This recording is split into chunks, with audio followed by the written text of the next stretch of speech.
കർത്താവിന്റെ അതിപരിശുദ്ധമായ നാമം ഈ നല്ല സമയത്ത് ഓർന്ന് ദൈവത്തെ സ്തുതിക്കുകയും വാഴ്ത്തുകയും ചെയ്യുന്നു. വിവിധ സ്ഥലങ്ങളിൽ രാജ്യങ്ങളുമായിരുന്ന ദൈവവചനം കേൾക്കുന്ന എല്ലാ പ്രിയപ്പെട്ടവർക്കും കർത്താവായ യേശു ക്രിസ്തുവിന്റെ വിലയേറിയ നാമത്തിൽ എന്റെ സ്നേഹവന്ദനം. അല്പസമയത്തെ ദൈവവചന ചിന്തയ്ക്കായി ഒരു ദൈവവചന ഭാഗം വായിക്കുന്നു. പുറപ്പാട് പുസ്തകം 25-ാം അധ്യായം എന്റെ 20-ാമത്തെ വാക്യം. കെരൂബുകൾ മേലോട്ട് ചിറക് വിടർത്തി ചിറക് കൊണ്ട് കൃപാസനത്തെ മൂടുകയും തമ്മിൽ അഭിമുഖമായിരിക്കുകയും വേണം.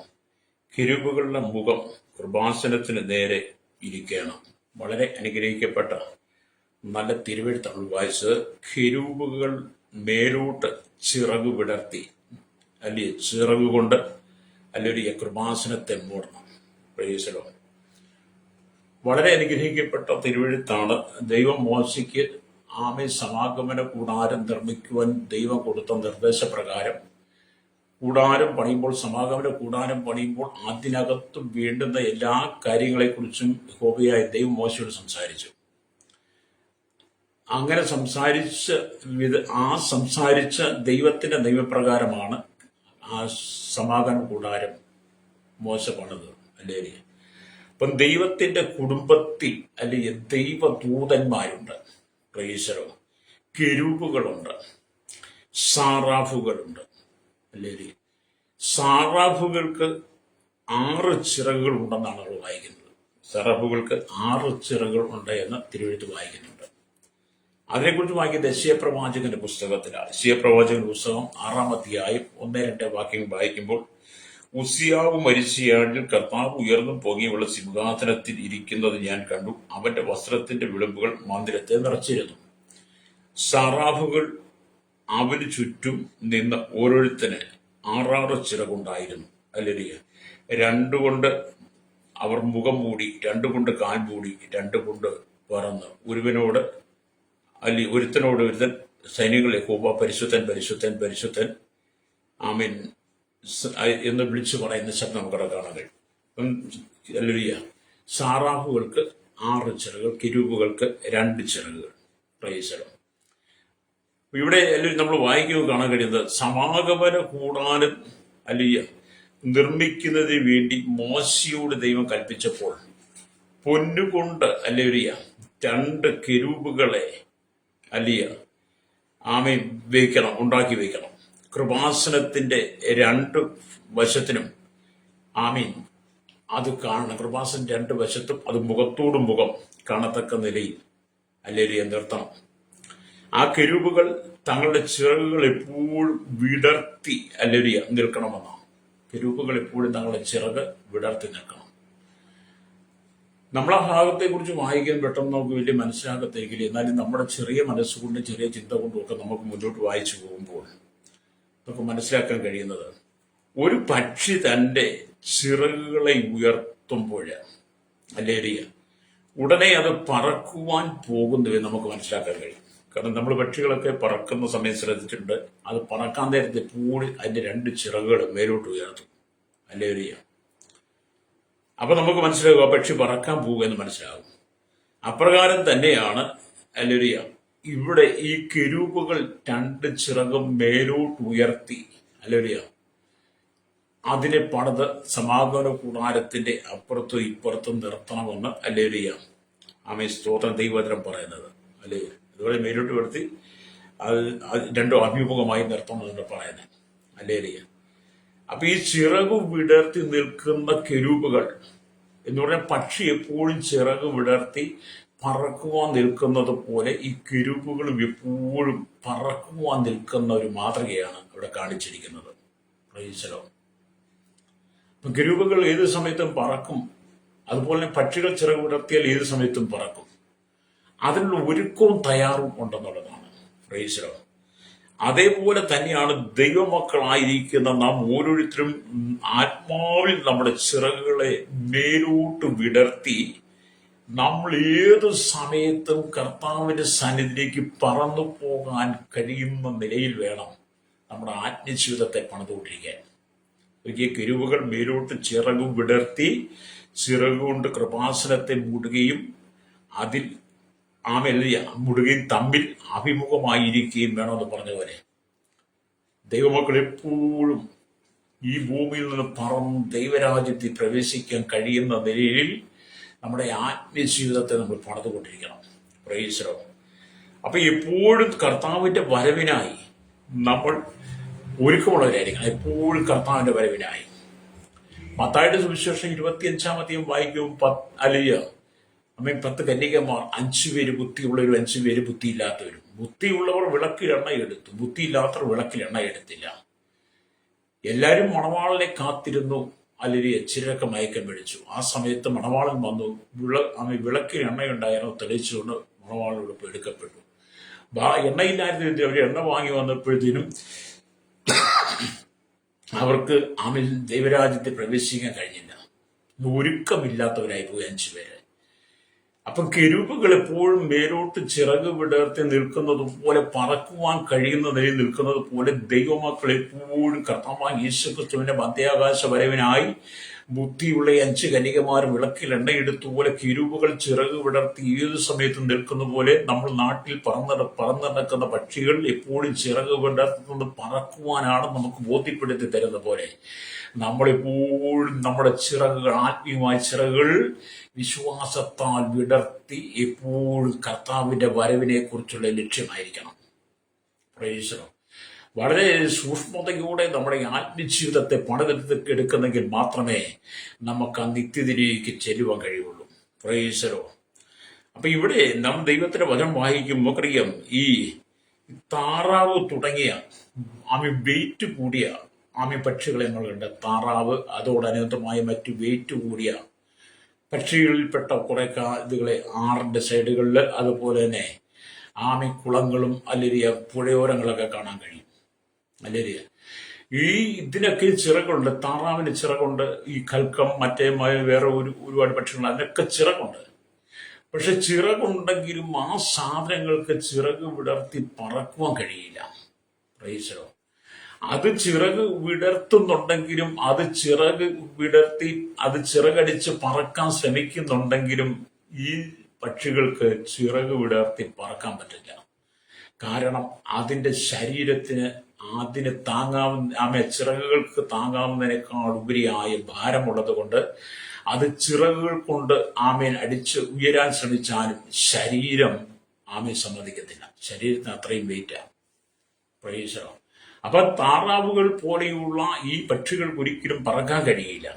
അല്ലേരിയ പെട്ടെന്ന് അല്ലെങ്കിൽ ഒരു പ്രതിസന്ധി വന്നു, പെട്ടെന്നൊരു പ്രതിഫലം വന്നു, താറാവ് തുടങ്ങിയ അങ്ങനെയുള്ള പക്ഷികളെ പിടിച്ച് തിന്നുവാൻ വേണ്ടിയിട്ട് കുറുക്കനോ അല്ലെങ്കിൽ അതിന് അനുകൂലമായ എന്തെങ്കിലും വന്നാൽ അവിടെ നിന്ന് ഈ പക്ഷികൾക്ക് പറന്നുയരാൻ പറ്റത്തില്ല. കാരണം എന്റെ ശരീരം അത്രമാത്രം വെയിറ്റ് കൂടിയതാണ്. അങ്ങനെ നമ്മൾ ചിന്തിക്കുമ്പോൾ എന്നെ കേൾക്കുന്ന പ്രശ്നിക്കുന്നത്, ഈ ഭൂമി നമുക്ക് ദൈവമായി ബന്ധമില്ലാതെ ഈ ഭൂമിയിലെ ജീവിതം നയിച്ച്, സുഖലോലുപ ജീവിതം നയിച്ച് നമ്മൾ തടിച്ചു കൊഴുത്ത് പുളച്ച് മതിച്ച് ഈ ഭൂമി ജീവിച്ചാൽ കർത്താവായ യേശുക്രിസ്തുവിന്റെ മധ്യാകാശ വരവെങ്കിൽ നമുക്ക് ആത്മീയ ചിറക് വിടർത്തി പറന്നു പോകാൻ കഴിയില്ല. മനുഷ്യന്റെ ആയുസ് 70 സംവത്സരം. ഏറെയായാൽ 80 സംവത്സരം വേഗം തീരുകയും നമ്മൾ പറന്നു പോവുകയും ചെയ്യുമെന്ന് നമ്മൾ 90-ാം സങ്കീർത്തനം 10 വരുമ്പോൾ കാണുന്നുണ്ട്. അപ്പൊ കർത്താവായ യേശുക്രിസ്തു എപ്പോൾ വരും എന്ന് നമുക്ക് അറിയാതെ കൊണ്ട് നമ്മൾ എപ്പോഴും എന്ത് ചെയ്യണം? ചിറക് വിടർത്തി നിൽക്കുന്ന കെരൂബുകളെ പോലെ നാം എപ്പോഴും പറക്കുവാൻ കഴിയുന്ന നിലയിൽ നിന്നില്ലെങ്കിൽ എന്നെ കേൾക്കുന്ന മാതാവേ, പിതാവേ, സഹോദര സൗരി, നീ ഇവിടെ പെട്ടുപോകും. വെയിറ്റുള്ള താറാവ് അതിന് പറക്കുവാൻ കഴിയാതെ ചിറകട്ടടിച്ചു, പക്ഷെ പറക്കുവാൻ കഴിയാതെ അതിവിടെ അവശേഷിച്ചതുപോലെ നിനക്ക് നിന്റെ അവസ്ഥ ആ അനുഭവത്തിലേക്ക് വരരുത്. നമ്മളെപ്പോഴും ചിറക് വിടർത്തി നിൽക്കുന്ന കെരൂബുകളെ പോലെ പറക്കുവാൻ കഴിയുന്ന നിലയിൽ നമ്മുടെ ആത്മജീവിതത്തെ നാം പണിതുയർത്തണം. Price the Lord. വെറുതെ ഒരു ആത്മീയ ജീവിതം നയിച്ചിട്ട് കാര്യമില്ല. വെറുതെ ഒരു ഭക്തനായി ഇവിടെ ഇരുന്നത് കൊണ്ട് കാര്യമില്ല.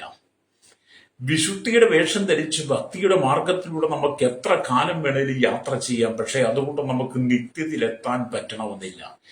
നിത്യതയിലേക്ക് നാം പ്രവേശിക്കണമെങ്കിൽ നിശ്ചയമായിട്ട് നാം ചിറകു വിടർത്തി നിൽക്കുന്ന കെരൂബുകളെ പോലെ നാം ഒരുക്കത്തോടുകൂടി, അല്ലെങ്കിൽ സ്തോത്രം, നാം കൃപാസനത്തോട് അടുത്ത് ചേർന്ന് നിൽക്കുന്നില്ലെങ്കിൽ നമുക്ക് ആ നിത്യത നഷ്ടപ്പെട്ടു പോകും. കർത്താവിന്റെ വരവേറ്റു ആസനമായിരിക്കുന്നു. ഹല്ലേലൂയ. അപ്പം താറാവിന്റെ വലിയ ശരീരമായതുകൊണ്ട് അത് തറയിൽ കൂടി വേഗത്തിൽ ഓടി രക്ഷപ്പെടാൻ ശ്രമിക്കും. ആ സമയത്ത് ചിറക് വിടർത്തി പറക്കാൻ നോക്കും. പക്ഷെ അതിന് ചിറക് വിടർത്തി ആ ചിറകടിച്ച് പറക്കാൻ പറ്റാത്തതുപോലെ പെട്ടെന്ന് അതിനെ പിടിക്കുവാൻ വന്ന അതിന്റെ അല്ലെങ്കിൽ സ്തോത്ര ശത്രു അതിനെ ഇരയായി മാറും, ഭക്ഷണമാക്കി മാറ്റും. ഹല്ലേലൂയ. അങ്ങനെയുള്ള സാഹചര്യങ്ങൾ നമ്മൾ മനസ്സിലാക്കുമ്പോൾ ഈ ഭൂമിയിൽ ദൈവമക്കൾ എപ്പോഴും വിശുദ്ധിയിലും വേർപാടിലും ഉപവാസത്തോടും പ്രാർത്ഥനയോടും കൂടി ദൈവത്തിന് ചേർന്ന് നമ്മുടെ ശരീരത്തെ ദണ്ഡിപ്പിച്ചുകൊണ്ട് കർത്താവിന്റെ കാഹളനാദത്വങ്ങൾ നാം പറന്നു പോകുന്നുള്ള ആത്മദൃഢ വിശ്വാസത്തോടു കൂടി നമ്മുടെ ആത്മജീവിതത്തെ നീ പണിയുന്നില്ല എങ്കിൽ നിന്റെ ജീവിതം അമ്പയിൽ പരാജയമാണ്. ദൈവത്തിന് സ്തോത്രം. ഹല്ലേലൂയ. വിശ്വാസ ജീവിതം എന്ന് പറയുന്നത് സ്തോത്ര അഭിനയമായി മാറരുത്. പലരുടെയും ചിന്ത രക്ഷിക്കപ്പെട്ട് സ്നാനപ്പെട്ട് ദൈവസഭയ്ക്കകത്ത് കടന്നു വന്നാൽ ഉടൻ ദൈവരാജ്യത്തിൽ പ്രവേശിക്കാൻ എന്ന് നമ്മൾ കാണരുത്. കഴിഞ്ഞ ദിവസങ്ങൾ നിങ്ങൾ കണ്ടില്ലേ, റാന്നിയോട് അടുത്തെങ്ങാണ്ട് ഒരു സഭയ്ക്കകത്ത് ദൈവമക്കൾ തമ്മിലടിച്ച് കലഹിച്ച് ജനത്തിന് മുമ്പിൽ വലിയ പബ്ലിസിറ്റി ആയിട്ട് വീഡിയോ ഇങ്ങനെ പ്രചരിച്ചുകൊണ്ടിരിക്കുകയാണ്. കാണുന്നവർ നമ്മെ കളിയാക്കത്തക്ക നിലയിൽ, പരിഹസിക്കത്തക്ക നിലയിൽ ദൈവസഭയുടെ അഭിമാനം പോലും ചോദ്യം ചെയ്യുന്ന ദൈവസഭയെ പോലും അതിക്രമിച്ച് സാത്താൻ അല്ലെങ്കിൽ അവന്റെ തന്ത്രങ്ങളിലേക്ക് കൊണ്ടുപോകുമ്പോൾ ഓർത്തോണം, ഈ കാലഘട്ടത്തിൽ നമ്മൾ എത്ര ആത്മീയ സുരക്ഷിതരായി നമ്മൾ ചിറക് വിടർത്തി നിൽക്കുന്ന കെരൂബുകളെ പോലെ നമ്മുടെ ജീവിതത്തെ പണമുയർത്തോണം. സഭയ്ക്കകത്ത് പ്രശ്നമുണ്ടെങ്കിൽ നീ അവിടെ നിന്ന് ഒഴിഞ്ഞു മാറിക്കോണം. പ്രൈസലോ. എന്തൊക്കെയാണ് നമ്മൾ കാണുന്നത് അല്ലേ? പ്രൈസലോ. അപ്പൊ ഈ കാലഘട്ടത്തിൽ കർത്താവായ യേശു ക്രിസ്തു മധ്യാകാശത്തിൽ വന്നാൽ നല്ലൊരു ശതമാനം ജനങ്ങൾക്കും ദൈവരാജ്യത്തിൽ പോകാൻ കഴിയില്ല. കാരണം അവരുടെയൊക്കെ ചിന്ത രക്ഷിക്കപ്പെട്ട് സ്നാനപ്പെട്ട് സഭയിൽ പോകുന്നുണ്ടല്ലോ, സാക്ഷ്യം പറയുന്നുണ്ട്, ദശാംശം കൊടുക്കുന്നുണ്ട്, സ്വോത്രകാഴ്ച കൊടുക്കുന്നുണ്ട്, സഭയുടെ പരിപാടികളിലൊക്കെ പങ്കെടുക്കുന്നുണ്ട്. അതുകൊണ്ട് അങ്ങ് സ്വർഗത്തിൽ എത്തുമെന്ന് പഠിപ്പിക്കുന്ന സഭകളും പഠിപ്പിക്കുന്ന ദൈവദാസന്മാരും അതോർത്ത് ചിന്തിച്ചിരിക്കുന്ന ദൈവമക്കളോടും പറയട്ടെ, നിനക്ക് അങ്ങനെ ഒരിക്കലും പോകാൻ പറ്റത്തില്ല. താറാവുകൾക്ക് ചിറകുണ്ടെങ്കിലും താറാവുകൾക്ക് പറന്നു വരാൻ കഴിയില്ല. ശത്രു വന്നപ്പോൾ താറാവുകൾക്ക് പറക്കുവാൻ കഴിയാത്തതുകൊണ്ട് ഓടി രക്ഷപ്പെടാൻ ശ്രമിച്ചു. ഓടിയിട്ടും താറാവുകൾ എന്ത് ചെയ്തു? മടുത്തുപോയി. നരിയോ കുറുക്കനോ അതിനെ ഇരയാക്കിയതുപോലെ സ്തോത്രം, നിന്റെ ജീവിതത്തിനകത്ത് ശത്രുവിന്റെ പോര് നിനക്കുണ്ടാകുമ്പോൾ, ശത്രുവിന്റെ തന്ത്രങ്ങൾ കടന്നു വരുമ്പോൾ, നിന്നെ തകർക്കാൻ സാത്താന്യ ശക്തികൾ വരുമ്പോൾ അവിടെ നിന്ന് നീ പറന്നുയരുവാൻ കഴിയുന്ന നിലയിൽ നിന്റെ ആത്മജീവിതത്തെ നീ പണിതോണം കേട്ടോ. അതുകൊണ്ടാണ് കെരൂബുകൾ മേലോട്ട് ചിറക് വിടർത്തി ചിറകുകൊണ്ട് കൃപാസനത്തെ മൂടുകയും തമ്മിൽ അഭിമുഖമായിരിക്കുകയും വേണമെന്ന് പുറപ്പാട് പുസ്തകം 25:20 പറയുന്നത്. അപ്പൊ നമുക്ക് ഏത് സമയത്ത് ആ കൃപാസനത്തോട് അടുത്ത് ചെല്ലുവാൻ കഴിയുന്ന നിലയിൽ കെരൂബുകളെ പോലെ ചിറകു വിടർത്തി നാം ദൈവസേനയിൽ എപ്പോഴും പറക്കുവാൻ കഴിയുന്ന നിലയിലാണെന്ന് നമ്മുടെ ആത്മജീവിതത്തെ നമ്മൾ പണിതെടുത്ത് കൊണ്ടുവരണം. ഹല്ലേലൂയ. ചിലരുടെ രൂപവും ഭാവവും ഒക്കെ കണ്ടു കഴിഞ്ഞാൽ അവരങ്ങ് സ്വർഗത്തിലാണെന്നാ തോന്നുന്നത്. ഹല്ലേലൂയ. രക്ഷിക്കപ്പെട്ട് സ്നാനപ്പെട്ട് ദൈവമക്കൾ കർത്താവ് അവരെ സ്വർഗത്തിൽ ഇരുത്തിയിരിക്കുകയാണെങ്കിലും ആശ്ചര്യമായി നാം ഭൂമിയിലാണ്, പക്ഷെ ആത്മീയമായി നാം സ്വർഗത്തിൽ ഇരിക്കുന്നു എന്ന് എഫേസ്യ ലേഖനം 2 വായിക്കുമ്പോൾ തന്നെ നീ അനുഭവത്തിൽ ഉണ്ടോ ഇല്ലയോ എന്നൊന്ന് തിരിച്ചറിയുന്നത് നല്ലതാണ്. പ്രൈസ്. അപ്പൊ നമ്മളെപ്പോഴും താറാവിനെ പോലെ ആകരുത്. അപ്പം താറാവിനെ പിടിക്കുവാൻ വേണ്ടി ഓടി വന്ന കുറുക്കൻ അഥവാ നരി, ഹല്ലേലൂയ, ആ താറാവിനെ പിടിച്ച് തന്റെ ആഹാരമാക്കി. ഹല്ലേലൂയ. ആ താറാവിന്റെ അവസാനം എത്ര പരിതാപകരമായിരുന്നില്ല. ഇതുപോലെ സാത്താൻ കേട്ടോ. ഹല്ലേലൂയ. സാത്താൻ നിന്നെ ഇങ്ങനെ നോട്ടം ഇട്ടുകൊണ്ടിരിക്കുക, സാത്താൻ നിന്നെ ദൃഷ്ടി വെച്ചുകൊണ്ടിരിക്കുക. അവൻ ഏത് സമയത്തും നിന്നെ അടർത്തി മാറ്റി പിന്മാറ്റത്തിലേക്ക് കൊണ്ടുപോയി ദൈവസഭയ്ക്കകത്ത് കലഹമുണ്ടാക്കി, കുടുംബത്തിൽ പ്രശ്നമുണ്ടാക്കി, നിന്റെ ആത്മീയത കെടുത്തിക്കളഞ്ഞ് നിന്നെ അവൻ ഭക്ഷണമാക്കുക, നിന്നെ അവന്റെ സാത്താൻ ഇരയാക്കാൻ പിശാച് പല തന്ത്രങ്ങൾ മെനഞ്ഞുകൊണ്ടിരിക്കുക. നിന്നെ പാപത്തിലേക്ക് തള്ളിയിടാൻ, നിന്നെ ഇരയാക്കാൻ വേണ്ടി സാത്താൻ നോക്കിയിരിക്കുക. നീ കെരൂബിനെ പോലെ ചിറകു വിടർത്ത് നിൽക്കുന്നത് അവന് ഇഷ്ടമില്ല. കെരൂബുകളെ പോലെ ചിറകു വിടർത്ത് നിൽക്കുന്നത് അല്ലെങ്കിൽ സാത്താൻ കാണുമ്പോൾ സാത്താൻ അറിയാം ഇവരേത് സമയത്തും പറന്നുയരാൻ വിധത്തിലാണ് നിൽക്കുന്നത്. അതുകൊണ്ട് നിന്റെ പറന്നുയരുവാൻ നിൽക്കുന്നതിന്റെ ആഗ്രഹത്തെ പിശാച് തകർത്ത് കളയാതിരിപ്പാൻ നിന്റെ ജീവിതത്തെ നീ ക്രമീകരിക്കണം. രക്തം ചെയ്യാം. പ്രൈസറോ. നമ്മൾ ഈ താൽക്കാലികമായ ജീവിതം കൊണ്ടൊന്നും നിത്യയിലൊന്നും എത്തുകയില്ല. എത്രമാത്രം വിശുദ്ധിയെ കാത്തു സൂക്ഷിച്ചാലാണ് ദൈവരാജ്യത്തിൽ ചെല്ലാൻ കഴിയുന്നത്. ഇന്നത്തെ ക്രൈസ്തവ വിശ്വാസം എന്താണ്? ക്രൈസ്തവരുടെ രീതി എന്താണ്? അവർക്ക് തിന്നണം, കുടിക്കണം, നടക്കണം, ആനന്ദിക്കണം, അല്ലെങ്കിൽ ഇതൊക്കെയാണ് ക്രൈസ്തവ വിശ്വാസം. അല്ലെങ്കിൽ മദ്യത്തിനും മയക്കുമരുന്നിനും പാനശാലകൾക്കും ഏറ്റവും പ്രാധാന്യം കൊടുത്തുകൊണ്ട് അതിനെ ഏറ്റവും കൂടുതൽ ജീവിതത്തിൽ താലോലിച്ചുകൊണ്ട് ഈ കാലഘട്ടത്തിൽ പാപത്തിന്റെ സുഖത്തിലൂടെ കടന്നുപോയി ദൈവവുമായി യാതൊരു ബന്ധമില്ലാതെ കെരൂബുകൾ ചിറക് വിടർത്തി അല്ലെങ്കിൽ ചിറക് കൊണ്ട് കൃപാസനത്തെ അല്ലെങ്കിൽ മൂടി നിൽക്കുന്നത് പോലെ അവർക്ക് നിൽക്കാൻ കഴിയത്തില്ല. അവർക്കല്പം കുടിക്കണം. അവരുടെ രീതിയാണ്. ഇവർക്കൊന്നും ദൈവരാജ്യത്തിൽ ചെല്ലാൻ പറ്റത്തില്ല കേട്ടോ. അല്ലേലിയ. എങ്ങനെയെങ്കിലൊക്കെ ജീവിച്ചിട്ട് ദൈവരാജ്യത്തിൽ ചെല്ലും. ഇതെല്ലാം കള്ളന്മാരുടെ ഗുഹവല്ലാണ് സ്വർഗരാജ്യം. കള്ളന്മാർക്കും പാപികൾക്കും ഒന്നും അധിവസിക്കുവാനുള്ളതല്ല ദൈവരാജ്യം വിശുദ്ധന്മാർക്ക് വേണ്ടിയുള്ളതാ. അല്ലേലിയ. ഞാൻ പറഞ്ഞല്ലോ, അവിടെ കിരൂബുകളുണ്ട്, സാറാഫുകളുണ്ട്, ദൂതന്മാരുണ്ട്, അല്ലേലിയ, വിശുദ്ധന്മാരുണ്ട്. അല്ലേലിയ. അവിടെ ആരാധന മാത്രമാണ്, അല്ലാതെ ഇവിടുത്തെ പോലെ ഒന്നുമല്ല. ഇവിടുത്തെ ക്രൈസ്തവ വിശ്വാസം നോക്കി, ഇവിടുത്തെ ക്രൈസ്തവ വിശ്വാസം പോലെ ഒന്നും അല്ല ദൈവരാജ്യം കേട്ടോ. അല്ലേലിയ. ദൈവരാജ്യം പരിപാവനമാണ്, രക്തം ചെയ്യും. അപ്പൊ ഇവിടെ കർത്താവായ യേശുക്രിസ്തുവിന്റെ വരവ് പെട്ടെന്നാകുമ്പോൾ നമ്മൾ എപ്പോഴും ഒരുങ്ങുവാൻ കഴിയണം, ഒരുങ്ങിയിരിക്കണം. കെരൂബുകൾ ചിറക് വിടർത്തി നിൽക്കുന്ന പോലെ കർത്താവിന്റെ വരവ് വേണ്ടി നമ്മൾ എപ്പോഴും ഒരുങ്ങി നിൽക്കണം, ഒരുക്കമുള്ളവരായിരിക്കണം. പ്രൈസലോട്. അപ്പൊ ഈ കർത്താവായ യേശുക്രിസ്തുവിന്റെ മധ്യാകാശ വരവിനെ കുറിച്ച് വേദപുസ്തകം പഠിക്കുമ്പോൾ മനസ്സിലാക്കാൻ കഴിയുന്നത് എപ്പോഴാണ് കർത്താവിന്റെ വരവെന്ന് നമുക്ക് അറിയാത്തത് കൊണ്ട്. അല്ലേലിയ. നമ്മളെത്തിക്കണം, ഒരുക്കം വേണം. പ്രൈസലോട്. നമ്മൾ മർക്കോസിന്റെ സുവിശേഷം 13-ാം അധ്യായം അല്ലേലിയ അതിന്റെ 35-ാമത്തെ വാക്യത്തിലേക്ക് വരുമ്പോൾ ഇങ്ങനെ കാണുന്നുണ്ട്: യജമാനൻ സന്ധ്യയ്ക്കോ അർദ്ധരാത്രിക്കോ കോഴി കൂകുന്ന നേരത്തോ രാവിലെയോ എപ്പോൾ വരും എന്ന് അറിയായിക കൊണ്ട് അവൻ പെട്ടെന്ന് വന്ന് നിങ്ങളെ ഉറങ്ങുന്നവരായി കണ്ടെത്താതിരിക്കേണ്ടതിന് ഉണർന്നിരിപ്പിൻ. ഞാൻ നിങ്ങളോട് പറയുന്നതോ എല്ലാവരോടും പറയുന്നു, ഉണർന്നിരിപ്പിൻ. നമ്മുടെ കർത്താവ് എപ്പോഴും സന്ധ്യയ്ക്കോ അർദ്ധരാത്രിക്കോ കോഴി കൂകുന്ന സമയത്തോ രാവിലെയോ ഏത് സമയം വരും നമുക്ക് അറിയായ കൊണ്ട് നമ്മൾ കെരൂബുകളെ പോലെ ചിറക് വിടർത്തി നിൽക്കണം. ചിറക് വിടർത്തി അല്ലേലിയ കൃപാസനത്തെ മൂടുവാൻ കഴിയുന്നതിൽ അതിനഭിമുഖമായിട്ട് നിൽക്കണം. Price the Lord. അങ്ങനെയാണോ നിങ്ങൾ? കർത്താവ് ഇപ്പോൾ വരുമെന്ന് നിങ്ങൾക്ക് പ്രവചിക്കാൻ പറ്റുമോ? ഈ ലോകത്തിലെ ഒരു പ്രവാചകന്മാർക്കും ലോകത്തിൽ വിശ്വാസ ജീവിതത്തിൽ വിശ്വാസികളുടെ ഇടയിൽ ഒരുപാട് പ്രവാചകന്മാരുണ്ട്. ക്രൈസ്തവ വിശ്വാസത്തിൽ പ്രവാചകന്മാരുണ്ട്, മറ്റ് ഇതര സമൂഹങ്ങളിൽ പ്രവാചകന്മാരുണ്ട്. പലരും പ്രവചിക്കുന്നുണ്ട്. പക്ഷെ കർത്താവാൻ യേശുക്രിസ്തുവിന്റെ മധ്യാകാശ വരവിനെ കുറിച്ച് പ്രവചിക്കുവാൻ ഇന്നേ വരെ ഈ ഉലകത്തിൽ ഒരു മനുഷ്യനും കഴിഞ്ഞിട്ടില്ല. കർത്താവാൻ യേശുക്രിസ്തുവിന്റെ വരവിനെ കുറിച്ച് പ്രവചിച്ചത് വേദപുസ്തകം. അതുകൊണ്ടാണ് യജമാനൻ അല്ലെങ്കിൽ സന്ധ്യയ്ക്കോ അർദ്ധരാത്രിക്കോ കോഴി കൂകുന്ന നേരത്തോ രാവിലെയോ എപ്പോൾ വരും എന്നറിയായ കൊണ്ട് അല്ലേലിയ നീ ഉണർന്നിരിക്കണം എന്ന് പറയുന്നത്. അതൊരു പ്രവചനമാണ്. അത് നമ്മുടെ കർത്താവ് യേശുക്രിസ്തു പറഞ്ഞതാണ്. സമയം പറഞ്ഞിട്ടില്ല.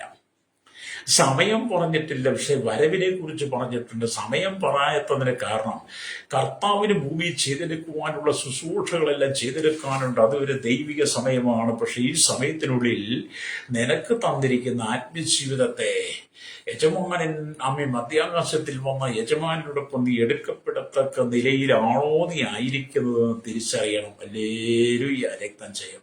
പലരും ചിറക് വിടർത്തിയല്ല നിൽക്കുന്നത്. അല്ലേലിയ. ചിലരൊക്കെ ചിറക് വിടർത്തിയൊക്കെ നിൽക്കുന്നു എന്തെന്നൊക്കെ പറയുന്നവരൊക്കെ അതൊക്കെ വ്യാജ കിരൂബുകളാണ്. അല്ലേലിയ. വ്യാജ കെരൂബുകൾ ചിറക് വിടർത്തി നിൽക്കുന്ന പോലെ ദൈവസഭയ്ക്കകത്തും ആത്മീയ ക്രൈസ്തവ ജീവിതത്തിനകത്തും ചിറക് വിടർത്തി നിൽക്കുന്ന വ്യാജ കെരൂബുകളുണ്ട്. അവര് കൃപാസനത്തെ മൂടുവാൻ തക്ക നിലയിലും അതിനഭിമുഖമായല്ല നിൽക്കുന്നത്. അവർ നിൽക്കുന്നത് കള്ളുഷാപ്പിലും ബീവറേജിലും ബാറിലും സഭയ്ക്കകത്ത് അടിപിടി ബഹളമൊക്കെ കലകമൊക്കെ ഉണ്ടാക്കിക്കൊണ്ടാണ്. അവര് പറക്കുവാനുള്ള തയ്യാറെടുപ്പിലൊന്നും അല്ല. അല്ലെങ്കിൽ സാത്താനിനെ ഗോതമ്പ് പാറ്റുന്നത് പോലെ പാറ്റും കേട്ടോ. രക്തം ചെയ്യും. നീ മാനസാന്തരപ്പെട്ട് മടങ്ങുക. ഈ പ്രഭാതം കൂടെ ദൈവം നിനക്ക് കണ്ണു ചിമ്മി എഴുന്നേൽപ്പാൻ അവസരം തന്നത് നീ മാനസാന്തരപ്പെട്ട് മടങ്ങി വരാൻ വേണ്ടിയിട്ടാ. തിരുവചനം എന്താണ് നീ വായിക്കണം. വേദപുസ്തകം കക്ഷത്തിൽ കൊണ്ട് നടന്നതുകൊണ്ട്, വേദപുസ്തകം വീട്ടിൽ വെച്ചൊരു പൂജാവസ്തുവായിട്ട് വെച്ചതുകൊണ്ട്, അവിടെ പൂജിച്ചത് കൊണ്ടോ, അതിനു മുമ്പിൽ തിരികെത്തിച്ചത് കൊണ്ടോ, അതിനെ എന്തോ വിശുദ്ധ വസ്തുവായിട്ട് നീയും നിന്റെ മക്കളും കണ്ടതുകൊണ്ടോ നിനക്ക് ദൈവരാജ്യത്തിൽ ചെല്ലാൻ പറ്റത്തില്ല. ഹല്ലേലൂയ. വേദപുസ്തകം എന്ന് പറയുന്നത് നീയും നിന്റെ കുടുംബത്തിലുള്ളതും ചെറിയ കുട്ടികളടക്കം ആപാലവൃത്തം എല്ലാവരും വായിച്ച് പഠിച്ച് ഗ്രഹിച്ച് അതിനകത്ത് എഴുതിയിരിക്കുന്ന ദൈവികമായ മർമ്മങ്ങളെ, സത്യങ്ങളെ നമ്മൾ മനസ്സിലാക്കിയിട്ട് കൃപാസനത്തെ മൂടുവാൻ കഴിയുന്ന നിലയിൽ കിരുവുകൾ ചിറകുവിടർത്ത് നിൽക്കുന്നത് പോലെ നിന്റെ ആത്മജീവിതത്തെ നീ അനുഭവത്തിലേക്ക് കൊണ്ടുവരണം. രക്തം ചെയ്യും. പ്രൈസലോ. അല്ലാതെ ഇന്നത്തെ ക്രൈസ്തവരൊന്നും സ്വർഗത്തിൽ പോകത്തില്ല. പ്രൈസലോ. അവര് എങ്ങനെ നിൽക്കുന്ന നോക്കിയാൽ മതി. ഇവിടെ ഈ 25 ഈ പുറപ്പാട് ദിവസം 25:20 വെച്ച് വായിക്കണം നിങ്ങൾ. കിരുവുകൾ മേലോട്ട് ചിറകു വിടർത്തി, അല്ലെങ്കിൽ ചിറകുകൊണ്ട് കൃപാസനത്തെ മൂടുവാൻ, അത് അല്ലെങ്കിൽ തമ്മിൽ അഭിമുഖമായി ഇരിക്കുന്നത് പോലെയാണോ നിങ്ങൾ? അങ്ങനെയാണോ നിങ്ങൾ എപ്പോഴും സ്വർഗരാജ്യത്തോട് അഭിമുഖമായിട്ടാണോ ഇരിക്കുന്നത്? ഹല്ലേലൂയ. പ്രൈസലോ. തിന്നുക, കുടിക്കുക, ആനന്ദിക്കുക, ഇതൊക്കെയല്ലേ നിങ്ങളുടെ ജീവിത ശൈലി എന്നൊക്കെ പറയുന്നത്. എന്നെ കേൾക്കുന്ന മാതാവേ, പിതാവേ, അല്ലെങ്കിൽ നീ മാനസാന്തരപ്പെട്ട് മടങ്ങുക.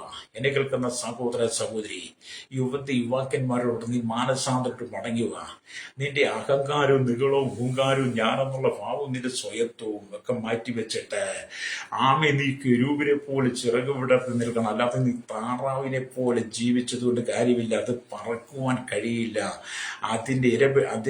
അതിനെ നരിപിടിക്കാൻ വരുമ്പോൾ അത് ഓടുമുള്ള ശക്തി കൂടും. പക്ഷേ അല്പം മുന്നോട്ട് ചെന്ന് കഴിയുമ്പോൾ ഈ താറാവ് എന്ത് ചെയ്യുന്നറിയോ? ഓടാൻ കഴിയാതെ ചിറകമാറ്റി എവിടെയെങ്കിലും പതുങ്ങിക്കിടക്കും. നരി വന്ന് പിടിച്ചതിനെ ഭക്ഷണമാക്കുന്നത് പോലെ ഇവിടുത്തെ ജഡിക സുഖങ്ങളാൽ മദ്യത്തിനും മയക്കുമരുന്നിനും പാമ്പശാലകൾക്ക് ലഹരിപദാർത്ഥം, ജഡിക വ്യഭിചാര, പരസംഗ, അശുദ്ധി, ദുഷ്കാമം, തുറന്നടപ്പ്, മേലരിയ, പിടിച്ചുപറി, മോഷണം, കൊട്ടേഷൻ, ഗുണ്ടായുസം സഭയ്ക്കകത്തെ ബ്ലേഡും കൊള്ളപ്പലിശയൊക്കെ നടത്തി നീ ജീവിച്ചിട്ട് അല്ലെങ്കിൽ ദൈവവുമായി യാതൊരു ബന്ധമില്ലാതെ 24 മണിക്കൂറിൽ മൊബൈലിൽ തോണ്ടി എല്ലാം അശുദ്ധമായി നീ കണ്ടും കേട്ടും നല്ലൊരിയ ഈ ഭൂമി നീ ജീവിച്ചാൽ, നിന്റെ ശരീരം അങ്ങനെ കൊഴുപ്പിച്ചാൽ, പുഷ്ടി പിടിപ്പിച്ചാൽ, നീ താറാവിനെ പോലെ നരിയായ കുറുക്കൻ നിന്നെ അല്ലെങ്കിൽ നരി പിടിക്കാൻ കറാറ് പിടിച്ചു സാത്താൻ നിന്നെ അങ്ങ് എടുത്തുകൊണ്ട് പോകും. അല്ലെങ്കിൽ നമ്മൾ ഭൂമിയിലുള്ളതല്ല, ഉയരത്തിലുള്ളത്. നിങ്ങൾ ക്രിസ്തുവിനോട് കൂടെ ഉയർത്തെഴുന്നേറ്റിരിക്കുന്നു എങ്കിൽ ക്രിസ്തു ഇരിക്കുന്ന ഇടമായ ഉയരത്തിലുള്ളത് ചിന്തിക്കണം. ഭൂമിയിലുള്ളതല്ല, ഉയരത്തിലുള്ളത് ചിന്തിക്കണം. പ്രൈസലോ. ഹല്ലേലൂയ. അപ്പൊ നിങ്ങൾ ദൈവരാജ്യത്തിൽ കാണുമോ? അതാണ് കർത്താവ്. യേശു ഏത് സമയത്ത് വരുമെന്ന് നമുക്കറിയില്ല. ഏത് സമയത്ത് വരും നമ്മളോട് പറഞ്ഞിട്ടല്ലല്ലോ അല്ലൊരു യേശു വരുന്നത്. ഗലീല പുരുഷന്മാരെ, നിങ്ങൾ ആകാശത്തിലേക്ക് നോക്കി നിൽക്കുന്ന നിങ്ങളെ വിട്ട് സ്വർഗാരോപണം ചെയ്ത കർത്താവ് യേശു ക്രിസ്തു അവൻ പോയതുപോലെ വരുമെന്നൊരു വാക്യമുണ്ട് അപ്പോസ്തല പ്രവൃത്തി 1:11. പക്ഷെ സമയം വ്യക്തമായിട്ട് പറഞ്ഞിട്ടില്ല. സമയം പറയാത്തിടത്തോളം കാലം നമ്മളെപ്പോഴും ഒരുക്കമുള്ളവരായിരിക്കണം, തയ്യാറെടുപ്പാണ്. അല്ലേ? നിങ്ങളൊരു യാത്രയ്ക്ക് തയ്യാറെടുക്കുന്ന പോലെ തയ്യാറെടുത്താൽ പോരാ. നിങ്ങളൊക്കെ യാത്ര ചെയ്യാൻ വേണ്ടിയിട്ട് നിങ്ങൾ ഒരുപാട് തയ്യാറെടുപ്പ് നടത്തും. പെട്ടെന്ന് കുളിച്ച് വൃത്തിയായി നല്ലൊരു ഡ്രസ്സൊക്കെ കഴിച്ചാൽ പോകാം. പക്ഷെ സ്വർഗരാജ്യത്തിൽ അങ്ങനെ പോകാൻ പറ്റത്തില്ല. സ്വർഗരാജ്യത്തിൽ അല്ലെങ്കിൽ പുറമേയുള്ള വിശുദ്ധിയിൽ ആന്തരിക വിശുദ്ധിയാണ് ആവശ്യം. ആന്തരികമായി നിന്റെ ഹൃദയത്തിന്റെ അന്തർഭാഗത്ത് വിശുദ്ധിയെ നിറച്ചുകൊണ്ട് ദൈവത്തോട് ചേർന്നിരിക്കണം. വചനത്തെ നീ അനുസരിച്ച്, പ്രമാണമനുസരിച്ച് ജീവിത വിശുദ്ധി കാത്തു സൂക്ഷിച്ചുകൊണ്ട് ലോകത്തോടൊപ്പം കൂടാതെ ലോകമോഹങ്ങളിൽ നീ വീണു പോകാതെ ഇവിടുത്തെ സുഖലോലുപ ജീവിതത്തിൽ ആറാടി പുളച്ചു പതിച്ച് സാത്താന്റെ ഇഷ്ടത്തിൽ ചെന്ന് ജീവിക്കാതെ വചനം പറയുന്ന പോലെ ജഡത്തിലെ ആത്മാവിലെ സകല കൺവെൻഷനും നീക്കി ദൈവവേത്തിൽ വിശുദ്ധിയെ തികച്ചുകൊണ്ട് ചിറക് വിടർത്തി നിൽക്കുന്ന കെരൂബിനെ പോലെ എപ്പോഴും കൃപാസനത്തെ മൂടുവാൻ മാത്രമല്ല അതിന് അഭിമുഖമായി തന്നെ നീ ജീവിക്കണം. പ്രൈസലോ. ഹല്ലേലൂയ. രക്തം ചെയ്യാം. നമ്മുടെ ജീവിതമൊക്കെ പറയുന്നത് ഹല്ലേലൂയ വളരെ സൂക്ഷിച്ചു കൊണ്ടുപോകേണ്ടതാ. രക്തം ചെയ്യും. അപ്പൊ ഇവിടെ കർത്താവിന്റെ പദം യജമാനൻ അല്ലെങ്കിൽ സന്ധ്യക്കോ അർദ്ധരാത്രിക്കോ കൂടി പോകുന്ന നേരത്തോ രാവിലെ എപ്പോൾ വരും എന്ന് അറിയാത്തത് കൊണ്ട്, നമുക്കറിയത്തില്ല കർത്താവ് എപ്പോഴാണ് വരുന്നത് അറിയാത്തത് കൊണ്ട്, അല്ലെങ്കിൽ അവൻ പെട്ടെന്ന് വന്ന് നിങ്ങളെ ഉറങ്ങുന്നവരായി കണ്ടെത്താതിരിക്കേണ്ടതിന് ഉണർന്നിരിപ്പിൻ. ഇതെല്ലാവരോടും കർത്താവ് പറയുക, നിങ്ങളെല്ലാവരോടും കർത്താവ് പറയുന്നത്. വീണ്ടും നാം ദൈവത്തിന്റെ വചനമൊക്കെ വായിക്കുമ്പോൾ നമുക്ക് മനസ്സിലാക്കാൻ കഴിയുന്നത്, അല്ലേലൂയ, നമ്മൾ 2 പത്രോസിന്റെ ലേഖനത്തിലേക്ക് വരുമ്പോൾ അവിടെ ഇങ്ങനെ എഴുതി വെച്ചിട്ടുണ്ട്. 2 പത്രോസിന്റെ ലേഖനത്തിലേക്ക് വരുമ്പോൾ 2 പത്രോസ് ലേഖനം 3-ാം അധ്യായം, അല്ലേലൂയ, അതിന്റെ, അല്ലേലൂയ, 10-ാമത്തെ വാക്യത്തിലേക്കൊക്കെ വരുമ്പോഴും ഇങ്ങനെ രേഖപ്പെടുത്തി വെച്ചിട്ടുണ്ട്, കർത്താവിന്റെ ദിവസമോ കള്ളനെ പോലെ വരും. അല്ലേലൂയ, കർത്താവിന്റെ ദിവസം കള്ളനെ പോലെ വരുമെന്ന്. നിങ്ങളുടെ വീട് തുറക്കാൻ കള്ളം വരുന്നത് നിങ്ങളോട് പറഞ്ഞിട്ടല്ല വരുന്നത്. നിങ്ങളോട് പറഞ്ഞിട്ടോ, നിങ്ങളെ ഫോണിൽ വിളിച്ച് പറഞ്ഞിട്ടോ, നിങ്ങൾക്ക് പോസ്റ്റ് ഓഫീസിൽ കത്തയച്ചിട്ടോ ടെലഗ്രാം അയച്ചിട്ടോ ഒന്നും അല്ല കള്ളൻ നിങ്ങളുടെ വീട് തുറക്കാൻ വരുന്നത്. അവൻ നിങ്ങൾ ഏത് സമയത്താണ് ഉറങ്ങുന്നതെന്നറിഞ്ഞ് നിങ്ങളെ എപ്പോൾ ചൂഷണം ചെയ്യാമെന്ന് മനസ്സിലാക്കി കള്ളൻ വരും. അല്ലേ, നമ്മൾ പറഞ്ഞിട്ടുണ്ട്. ഇത് പറഞ്ഞ പോലെ കർത്താവായ യേശുവിന്റെ വരവിനെ കുറിച്ച് മർക്കോസ് പറഞ്ഞ ശേഷമായിട്ട് പത്രോസ് പറയുകയാണ്, കർത്താവിന്റെ ദിവസമോ കള്ളനെ പോലെ വരും. അല്ലേലൂയ. നമ്മൾ, അല്ലെങ്കിൽ സ്തോത്രം, വളരെ സൂക്ഷ്മതയുള്ളവരായിരിക്കണം. എന്ന് പറഞ്ഞാൽ കർത്താവിന്റെ പുനരാഗമനം കള്ളന്റെ വരവ് പോലെ ആയിരിക്കുമെന്ന് പത്രോസ് വ്യക്തമാക്കുക. അതായത് ആരും പ്രതീക്ഷിക്കാത്ത സമയത്തായിരിക്കും കർത്താവ് വരുന്നത്. കള്ളനെപ്പോലെ വരുമെന്ന് പറഞ്ഞാൽ ആരും പ്രതീക്ഷിക്കാത്ത സമയത്തായിരിക്കും കാഹളം ധ്വനിക്കുന്നത്. പ്രൈസലോ. നീ ഒരുപക്ഷെ പ്രതീക്ഷിക്കാത്ത നീ ഏത് സാഹചര്യത്തിലാണെന്ന് നിനക്കറിയില്ല. നീ ആയിരിക്കുന്ന സാഹചര്യം പാപത്തിന്റെ വശീകരണത്തിനകത്ത് അകപ്പെട്ട് പാപത്തിന്റെ നീർച്ചുഴിയിൽ വീണ് ഈ പാപലോകത്തിൽ നീ പുളച്ചു മതിച്ച് കിടക്കുന്ന സമയത്താണ് ജഡിക വ്യഭിചാര പരസംഗ ദുഷ്കാമ പ്രവൃത്തി നീ ആയിരിക്കുന്ന സമയത്താണ് അല്ലെങ്കിൽ കർത്താവിന്റെ വരവെങ്കിൽ നീ തള്ളപ്പെട്ടത് തന്നെയാ. നീ കുടിച്ച് മദ്യപിച്ച് ബാറിലിരിക്കുന്ന സമയമാണെങ്കിൽ, കള്ളുഷാപ്പിലിരിക്കുന്ന സമയമാണെങ്കിൽ, ബീവറേജിന്റെ മുമ്പിൽ ക്യൂവിൽ നിൽക്കുകയാണെങ്കിൽ, ഭവനത്തിൽ നിന്റെ മേശയിൽ കുപ്പിയും വെച്ചുകൊണ്ട്, നിന്റെ അലമാരിയിൽ കുപ്പിയും വെച്ചുകൊണ്ട്, നിന്റെ ഫ്രിഡ്ജിനകത്ത് കുപ്പിയും വെച്ചിട്ട് നീയും നിന്റെ കുടുംബം കൂടെ കുടിച്ചു ഉളച്ചിരിക്കുകയാണെങ്കിൽ, മതിച്ചിരിക്കുകയാണെങ്കിൽ നിനക്ക് ദൈവരാജ്യത്തിൽ ചെല്ലാൻ പറ്റത്തില്ല. നീ അവിടെ ഇരുന്ന് കുടിച്ചു പോകുള്ളൂ. നരി വന്ന് താറാവിനെ പിടിച്ചുകൊണ്ട് പോകുന്നത് പോലെ സാത്താന്റെ അധീനതയിലേക്ക് നീ അങ്ങ് പോകും. അന്തിക്രിസ്തുവിന്റെ ഭരണം വരികയല്ലേ, നീ അതിനകത്ത് അകപ്പെട്ട് നിനക്ക് കഷ്ടതയ്ക്ക് മേൽ കഷ്ടത നീ അനുഭവിക്കേണ്ടി വരും. പ്രൈസലോ. ഹല്ലേലൂയ. ഈ ലോകത്തിന്റെ സുഖം പൊട്ടച്ചുല്ലും കളിവാക്കും ചീത്തത്തരവൊക്കെ പറഞ്ഞ് നിന്റെ സമയത്തെ അല്ലെങ്കിൽ ചിറക് വിടർത്തി നിൽക്കുന്ന കെരുവുകളെ പോലെ നീ ആയിരിക്കാതെ മൊബൈലിന് മുമ്പിൽ 24 മണിക്കൂറും കിടന്ന് രാത്രി മുഴുവൻ നീ മൊബൈലിനകത്ത് ഇഷ്ടമുള്ളത് കണ്ട് ഇഷ്ടമുള്ള ചാറ്റുമൊക്കെ ചാറ്റിയിട്ട് നീ കിടന്നുറങ്ങിയാലും നിനക്ക് ദൈവരാജ്യത്തിൽ ചെല്ലാൻ പറ്റത്തില്ല. ദൈവരാജ്യത്തിൽ ചെല്ലാൻ പറ്റണമെങ്കിൽ സ്തോത്രം, നമ്മൾ ദൈവത്തോട് ചേർന്നിരിക്കണം. അതുകൊണ്ടാണ് പറഞ്ഞത് കർത്താവിന്റെ ഒരു കള്ളനെ പോലെ. എന്നിട്ട് പറയുകയാണ് സ്തോത്രം, അത് ആകാശം കുടുമുഴക്കത്തോടെ ഒഴിഞ്ഞു പോകും. ഭൂമിയെ അല്ലെങ്കിൽ ആവരണം ചെയ്തിരിക്കുന്ന അന്തരീക്ഷത്തെയാണ് ആകാശം എന്ന് പറയുന്നത്. അതിൽ വെള്ളം നീരാവിയായി നിലകൊള്ളുന്നു എന്നൊക്കെ നമുക്ക് കാണാൻ കഴിയും. അത് പിന്നെ വേറെ ചിന്തയായതുകൊണ്ട് അങ്ങോട്ട് പോകുന്നില്ല. അപ്പൊ നമ്മുടെ കർത്താവ് കള്ളനെ പോലെ വരും.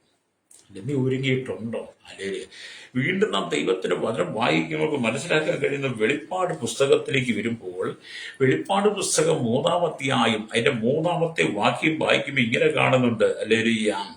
ഇങ്ങനെ കാണുന്നു, സ്തോത്രം, ആകയാൽ നീ പ്രാപിക്കുകയും കേൾക്കുകയും ചെയ്തത് എങ്ങനെ എന്ന് ഓർത്ത് അത് കാത്തുകൊള്ളുകയും മാനസാന്തരപ്പെടുകയും ചെയ്യുക. നീ ഉണരാതിരുന്നാൽ ഞാൻ കള്ളനെ പോലെ വരും. ഏത് നാഴികയ്ക്ക് നിന്റെ മേൽ വരും എന്ന് നീ അറിയുകയും ഇല്ല.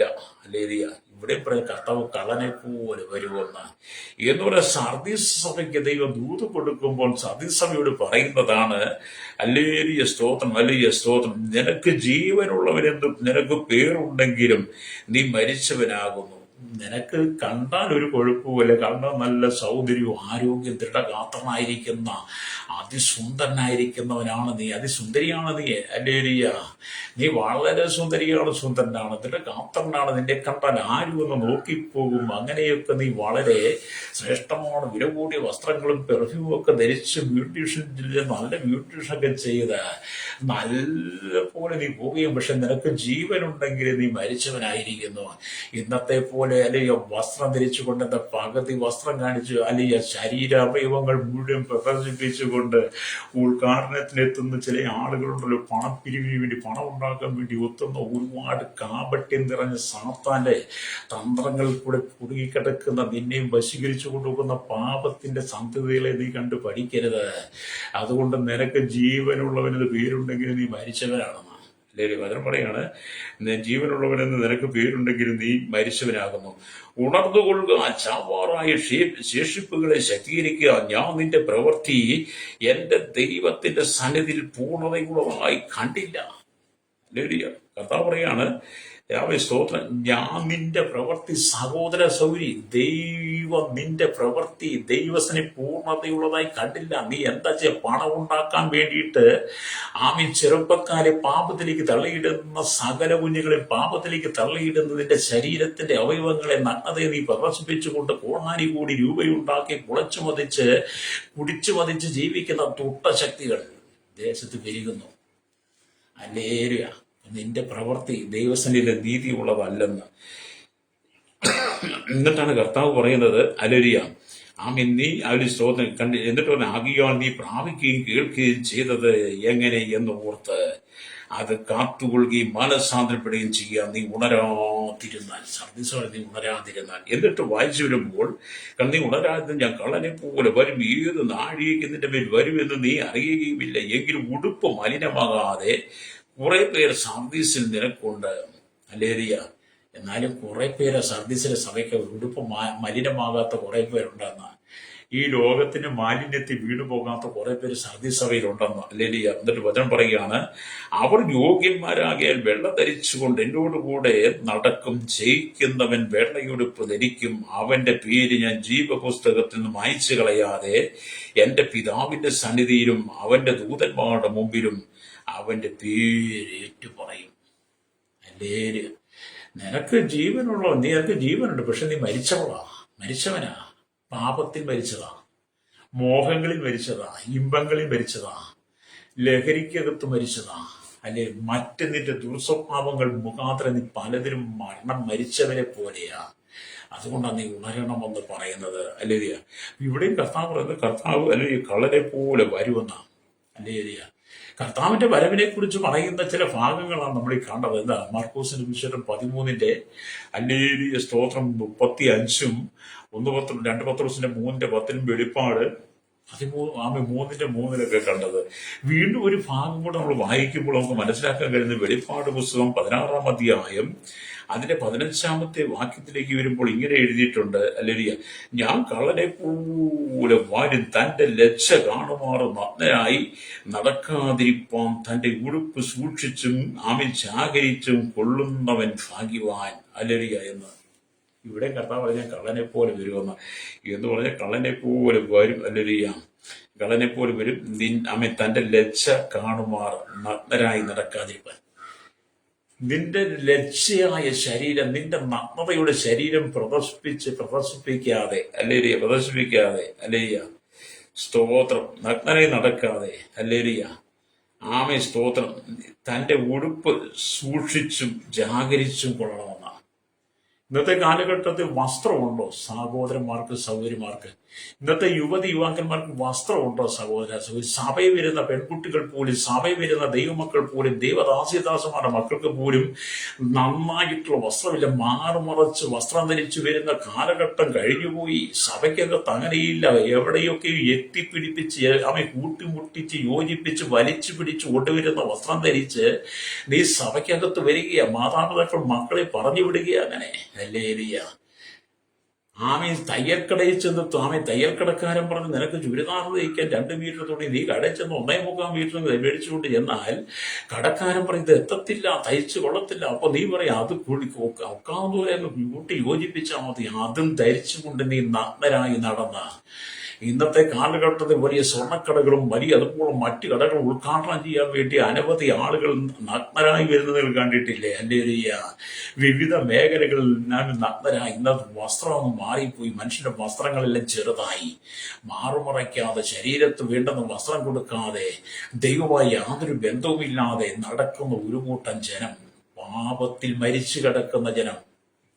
അവർക്കും ജീവനുണ്ട്, പക്ഷെ മരിച്ചവരാ, പാപത്തിൽ മരിച്ചു. അതുകൊണ്ടാണ് ഇവർ പറയുന്നത് ഞാൻ കള്ളനെ പോലെ വരും, തന്റെ ലജ്ജ കാണുമാറ് നിന്റെ ലജ്ജ കാണുമാറ് നീ നടക്കരുതെന്ന്. നീ നല്ല വസ്ത്രം ധരിച്ച് നടക്കണം. ചിലരൊക്കെ ഇങ്ങോട്ട് വരുന്ന കണ്ടു കഴിഞ്ഞാൽ എന്തോ ഇരിക്കും. എന്റെ ദൈവമേ, ഇതൊക്കെ ഏത് കാലഘട്ടത്താ സാത്താനെ നിയന്ത്രിക്കുന്ന തലമുറ. ഹല്ലേലൂയ. ഇന്നത്തെ കാലഘട്ടത്തിൽ പ്രായമായ മുതിർന്ന സ്ത്രീകളടക്കം പുരുഷന്മാരടക്കം തങ്ങളുടെ ലജ്ജ കാണുമാറ് അങ്ങനെയുള്ള രീതിയിലാണ് നടക്കുന്നത്. Price the Lord. നിന്റെ അവസാനം നരകമാ, നിനക്ക് ദൈവരാജ്യത്തിൽ പ്രവേശിക്കാൻ കഴിയില്ല കേട്ടോ. ഹല്ലേലൂയ. നീ സ്തോത്രം. പണ്ട് കാലത്തൊക്കെ ഞങ്ങളുടെയൊക്കെ ചെറുപ്രായത്തിൽ ഞങ്ങളുടെയൊക്കെ അമ്മച്ചിമാരും ഞങ്ങളുടെ അച്ചായന്മാരും കണക്ക് അമ്മച്ചിമാരൊക്കെ നല്ല ചട്ടയും കൊണ്ടുമൊക്കെ ഇടുക. കത്തോലിക്കരെ നല്ല ചട്ടയും കൊണ്ടുമൊക്കെ ഇവിടുത്തെ നല്ല വൃത്തിയായിട്ട് അവർ നടന്നേ.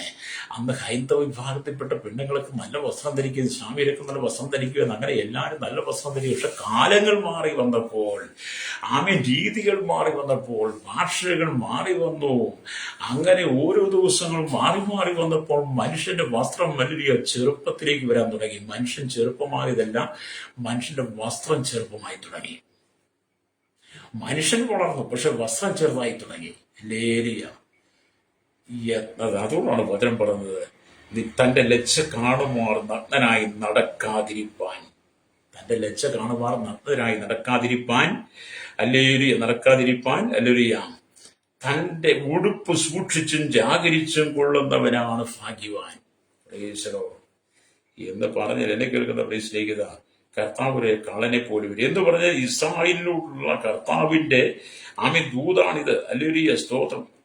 വെളിപ്പാട് ദിവസം 3:3 ഇതേ പ്രയോഗമാണ് കാണുന്നത്. മത്തായി 24:42, 41-42 വാക്കുകളും 1 തെസ്സലോനിക്ക ലേഖനം 5:2 ഒക്കെ ഇതൊക്കെ കാണാൻ കഴിയും. മറ്റു ചില ഭാഗത്തൂടെ കാണാൻ കഴിയും. ഹല്ലേലൂയ. അതുകൊണ്ട് സഭയ്ക്കുള്ള മുന്നറിയിപ്പാണ് ഇവിടെ പറയുന്നത്. സഭയ്ക്കുള്ള മുന്നറിയിപ്പാകുകൊണ്ട് എന്നെ കേൾക്കുന്ന ദൈവത്തിന്റെ ദാസനെ, ദൈവദാസിയെ, പ്രത്യേകിച്ച് ഇടയന്മാരോട് പറയട്ടെ, സ്വോത്രകാഴ്ച ദശാംശം നോക്കിയിട്ട് നിന്നെ അവർ ഗൾഫിലേക്ക് കൊണ്ടുപോകും, വിദേശത്തേക്ക് കൊണ്ടുപോകും, നിനക്ക് വിസ കിട്ടും. അതുകൊണ്ട് നീ വീട്ടിൽ ചെല്ലുമ്പോൾ നിനക്ക് പൈസ കിട്ടും, സഭയിൽ വരും പൈസ കിട്ടും. അതുകൊണ്ട് നീ നിന്റെ മുമ്പിൽ വരുന്നവർ അവരുടെ ലജ്ജ മറ്റുള്ളവർക്ക് കാണുമാറ് നടന്നു വരുന്നുണ്ടെങ്കിൽ നീ അതിന് വിലക്കണം. ഹല്ലേലൂയ. എന്തിനാല് തന്റെ ലജ്ജ കാണുമാറ് നഗ്നനായി നടക്കാതെ, നഗ്നനായി സഭയിലേക്ക് വരുന്നുണ്ടെങ്കിൽ നീ അതിനെ വിലക്കണം. അവിടെ സ്വോത്രകാഴ്ച ദശാംശം വേണ്ടെന്ന്, അവരുടെ വിസ വേണ്ടെന്ന് നിനക്ക്. ഹല്ലേലൂയ. ഇന്ന് അതുപോലും വിലക്കാൻ കഴിയാത്ത ബലഹീനരായിരിക്കുന്ന ദൈവദാസന്മാർ സഭയ്ക്കകത്ത് നിറഞ്ഞിരിക്കുന്നുണ്ട്. ചില സഭയിലൊക്കെ ചെന്ന് കഴിഞ്ഞാൽ എന്ത് പരാജയമാണ്. Price the Lord. ഇന്നത് ഈ സ്വോത്രകാഴ്ചയും ദശാംശത്തിന് വേണ്ടിയിട്ടല്ല. സ്വോത്രകാഴ്ച ദശാംശം പിന്നെ വിദേശത്ത് പോകണമല്ലോ, വിസ കിട്ടണം. എന്തെങ്കിലും അമ്മാമ്മയുടെ വസ്ത്രത്തെക്കുറിച്ച്, അപ്പച്ചന്റെ മക്കളുടെ വസ്ത്രദാനത്തെക്കുറിച്ച് എന്തെങ്കിലും പറഞ്ഞാൽ അവർ കൊണ്ടുപോയില്ലേ, വിസ കിട്ടിയില്ലേ, അടുത്ത മാസം ദശാംശം തന്നില്ലേ, എന്ത് ചെയ്യും? സ്വോത്രകാഴ്ച ഇട്ടില്ലേ, എന്ത് ചെയ്യും? ഇല്ലെങ്കിൽ ഇല്ലെന്ന് വെക്കണമെന്നേ. പണ്ടുള്ള പിതാക്കന്മാരൊക്കെ വെള്ളം കുടിച്ച് വയറ് മുറുക്കി സുവിശേഷ വേല ചെയ്തിട്ടുണ്ട്. അങ്ങനെ ചെയ്യാൻ പഠിക്കണം. Price the Lord.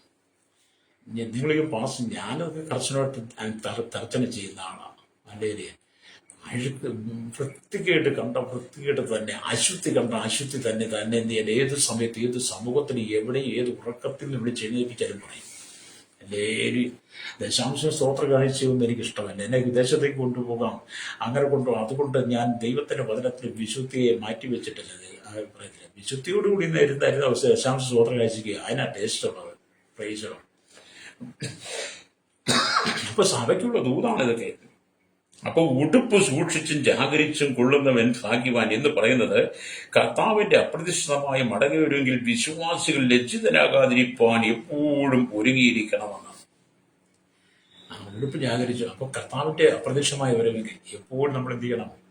നമ്മുടെ ഉടുപ്പ്, നമ്മുടെ ജീവിതത്തെ നമ്മൾ മലിനമാക്കരുത്. രക്ഷയുടെ വസ്ത്രം നീ ധരിച്ചിട്ടുണ്ടെങ്കിൽ, ഉത്സവ വസ്ത്രം നീ ധരിച്ചിട്ടുണ്ടെങ്കിൽ, ആമേൻ, സ്തോത്രം, ഹല്ലേലൂയ, നിന്റെ ആ രക്ഷയുടെ വസ്ത്രത്തെ മലിനമാക്കരുത്. ഹല്ലേലൂയ. അതിനെ നീ കാത്തു സൂക്ഷിക്കണം. Price the Lord. എന്നെ കേൾക്കുന്ന മാതാവേ, പിതാവേ, ആമേൻ, ദൈവത്തിന്റെ വചനം ഇതാണ്. അപ്പൊ നിങ്ങളുടെ ഹൃദയം എപ്പോഴും കർത്താവിന്റെ വരവിനെ ദാഹിച്ചുകൊണ്ടും കാഹള ശബ്ദം ധരിച്ചതിന് ശേഷം നിങ്ങളുടെ ആമേൻ മനക്കണ്ണുകളെയും ഹല്ലേലൂയ നിങ്ങളുടെ ശരീരത്തെയും മുമ്പ് ജീവിതത്തെ കുറിച്ച് നിങ്ങൾ ലജ്ജിതരായി മാറരുത്. കാഹളം ധരിച്ച് അപ്പോൾ എഴുന്നേറ്റ് പോകാൻ നോക്കിയാൽ പോകാൻ പറ്റത്തില്ല. അതിനാ കെരൂബുകൾ ചിറക് വിടർത്തി നിൽക്കുന്നത് പോലെ നീ എപ്പോഴും കെരൂബുകളെ പോലെ ചിറക് വിടർത്തി കൃപാസനത്തെ മൂടുവാൻ, അതുപോലെ തന്നെ അഭിമുഖമായി നീ കൃപാസനത്തിലേക്ക് വന്നിട്ട് നീ ദൈവരാജ്യത്തിന് അഭിമുഖമായി നീ ജീവിതം നയിക്കണമെന്നാണ്. ഹല്ലേലൂയ. നിങ്ങൾ അങ്ങനെയാണോ? നിങ്ങളുടെ സഭ എങ്ങനെയാണോ? ഹല്ലേലൂയ. അല്ലെങ്കിൽ നീ തള്ളപ്പെട്ടു പോകും കേട്ടോ. Price the Lord. അപ്പൊ അതുപോലെ നിങ്ങളുടെ കണ്ണുകൾ അവൻ നിങ്ങൾക്ക് നൽകിയിരിക്കുന്ന കൃപകളെ മാത്രം നോക്കിക്കൊണ്ടിരിക്കട്ടെ. അതുകൊണ്ടാണ് പറഞ്ഞത്, അവങ്കിലേക്ക് നോക്കിയവർ പ്രകാശിതനായവരുടെ മുഖം ലജ്ജിച്ചു പോയതുമില്ലെന്ന് സങ്കീർത്തനം 34:5 പറയുന്നത്. എന്നെ കേൾക്കുന്ന ദൈവജനമേ, നിങ്ങൾ ദൈവോർമ്മയിൽ ആശ്രയിച്ച് അവന്റെ കൃപകൾക്കായി കാത്തിരിക്കുന്നവരാണോ? അവനെ മാത്രം നോക്കി കാത്തിരിക്കുന്നവരാണോ? ഹല്ലേലൂയ. നിങ്ങൾ കർത്താവായ യേശു ക്രിസ്തുവിന്റെ മധ്യാകാശവരവിനായി ഒരുക്കത്തോടു കൂടിയിരിക്കുന്ന വ്യക്തിയാണോ? Price the Lord. നീ നിന്നെ തന്നെ ദൈവരാജ്യത്തിന്റെ ഏൽപ്പിച്ചു കൊടുക്കണം. പാപത്തിന്റെ വശീകരണത്തിന്റെ വീട് പോകരുതെന്ന്. Price the Lord. ഇന്നത്തെ കാലഘട്ടം ഒരു വല്ലാത്ത കാലഘട്ടം. സാത്താൻ സകല മനുഷ്യരെയും കയ്യിലെടുത്ത് അവന്റെ ഇഷ്ടത്തിനിട്ട് പന്ത് തട്ടിക്കൊണ്ടിരിക്കുക പിശാചൻ. ഹല്ലേലൂയ. അതുകൊണ്ട് നാം ദൈവത്തിലേക്ക് മടങ്ങി വായിച്ച വചനത്തിൽ നിങ്ങൾക്ക് വേണ്ടി പ്രാർത്ഥിക്കാൻ പോവുകയാണ്. പുറപ്പാട് ദിവസം 25:20 കിരുബുകൾ മേലോട്ട് ചിറക് വിടർത്തി ചിറകുകൊണ്ട് കൃപാസനത്തെ മൂടുകയും തമ്മിൽ അഭിമുഖമായി ഇരിക്കുകയും വേണമെന്ന്.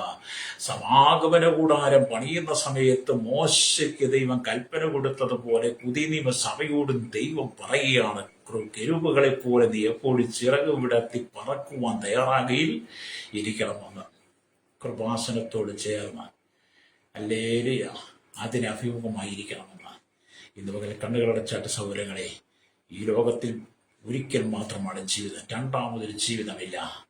കർത്താവിന്റെ വരവ് ഏറ്റവും ആസനമായി കെരൂബുകളെ പോലെ ചിറക് വിടർത്തി കർത്താവിന്റെ വരവിനായി ഒരുങ്ങിയിരിക്കുവാൻ ഇന്ന് പകൽ നിന്നെ തന്നെ ഏൽപ്പിച്ചു കൊടുക്കുക. നിന്റെ ജീവിതത്തിന്റെ പാപങ്ങളെ ഇറ്റ് പറഞ്ഞാൽ നീ ദൈവത്തിന് നിന്നെ വിട്ടുകൊടുക്കുക. കർത്താവ് നിന്നെ അനുഗ്രഹിക്കട്ടെ. പരിശുദ്ധ ഞങ്ങളുടെ നല്ല ദൈവമേ, സ്വർഗ്ഗീയ പിതാവേ, അനുഗ്രഹിക്കപ്പെട്ട നല്ല സമയത്തിനായി ഈ വചനം കേട്ടുകൊണ്ടിരിക്കുന്ന എല്ലാ ജനത്തെ അവിടുത്തെ കരങ്ങളിൽ ഏൽപ്പിക്കുന്നു. പാപത്തിന്റെ വശീകരണത്തിനകത്ത് അകപ്പെട്ട് കുടുങ്ങിപ്പോകാതെ ജനം വിശുദ്ധ ജീവിതം നയിപ്പാൻ ഈ ജനത്തിന്റെ ആത്മീയ കണ്ണുകൾ തുറക്കേണ്ടനായി യേശുവിന്റെ കരങ്ങളിൽ ഏൽപ്പിക്കുന്നു. സകലത്തിന്മേലും ദൈവത്തിന്റെ നീതിയുള്ള കരം വെളിപ്പെട്ട് ഈ ജനം മാനസാന്തരപ്പെട്ട് മടങ്ങി വന്ന് വിശുദ്ധ ജീവിതം നയിപ്പാൻ ജനത്തിന്റെ ആത്മീയ കണ്ണുകൾ തുറക്കണമെന്ന് പ്രാർത്ഥിക്കുന്നു.